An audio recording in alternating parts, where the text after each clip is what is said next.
เฒ่าพ่อนี่เป็นคนที่บ่ได้นอนยาวนานที่สุดในโลกกว่า60ปีสบายดีท่านผู้เบิ่งทั้งหลายเนาะพี่น้องเนาะมื้อนี้ก็สิมาเว้าถึงว่าคนบ่ได้รับบ่ได้นอนบ่แม่นเราร้อนแต่เรานอนบ่หลับพี่น้องเราชื่อว่าไทงอกกอ่านผิดก็ถูกขออภัยนะพี่น้องเนาะเราเป็นคนเวียดนามเนาะเราเป็นคนเวียดนามแต่เราเฮ็ดอาชีพเราคือการเฮ็ดไร่เฮ็ดนาเนาะแล้วว่าเราบ่ได้นอนมาแล้ว60กว่าปีเนาะตั้งแต่ปี1973เนาะแล้วบอกว่าตอนนั้นก็เราก็นอนปกติคนทั่วไปแหละจนมาฮอดตอนเราอายุ20ปีเราก็เป็นไข้แห้งลีแล้วจนเราช็อกแล้วว่าที่นี่พอเราฟื้นขึ้นมาเราตื่นขึ้นมาเนาะเราก็บ่ได้รับบ่ได้นอนอีกเลยเนาะแม้ว่าเสียแนวนั้นแนวนี้เอาแนวนั้นยามากินเอาอีหยังที่เขาบอกว่ากินแล้วนอนเราก็กินเบิดแต่เราบ่ได้นอนเนาะกระเดียกกระดอกกับพวกมู่หมักแตงเนาะคือเขาก็เลยไปทำสบานว่าแมนอีลี่บ่ที่เราบ่ได้นอนบ่ได้รับบ่ได้นอนสบานก็ว่าก็แมนอีลี่นั่นแหละกลางค่ำกลางคืนแล้วยังไปป่านข้างหน้าประมาณนี้นะพี่น้องอันนี้ก็ตาม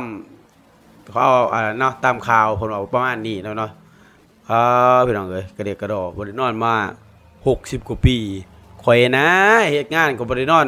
แป๊บนึงเขายังง่วงแล้วง่วงอีกเนาะห้าวแล้วห้าวอีกชีวิตข่อยเนาะเล่านี่บ่ได้นอนมา60กว่าปีพี่น้องแต่ปี1973พี่น้องแต่ว่าเราก็บ่ได้บันทึกกินนินบุ๊กเนาะเพราะว่าเราก็บ่ฮู้คือกันเนาะเราบ่บันทึกเนาะแต่จริงๆแล้วมันก็มีเนาะแบบว่าวิจัยแบบผลวิจัยแบบหลายๆอักษรนะพี่น้องตามที่ตามข่าวเด้อข้อยก็เบิ่งมาในนิดคือกันนั่นแหละเขาบอกว่าชื่อว่า Lady Gardner เนาะเป็นคนอเมริกาเนาะผู้นี้หันอดนอนได้11วันกับ25นาทีในปี1964นะเนาะส่วนถ้าพอคนเวียดนามนี่เล่าบ่ได้นอนตั้งแต่ปี1975 73เนาะก็บ่ได้นอนมาเลยเนาะป้าพี่น้องแต่ว่าหมอหรือว่าแพทย์หมอต่างๆก็ไปกวดร่างกายแล้วได้ไปกวดแล้วก็บ่เห็นเป็นหยังปกติเราก็ยังให้สัมภาษณ์ว่าโอ้ยเราว่าเรากับโชคดีกว่าคนอื่นนิดนึงว่าเราบ่ได้รับบ่ได้นอนแล้วว่าเราสามารถเฮ็ดเวียกได้เนาะอันนี้ก็บ่เข้าใจกันแบบเป็นหยังเราคือนอนบ่หลับ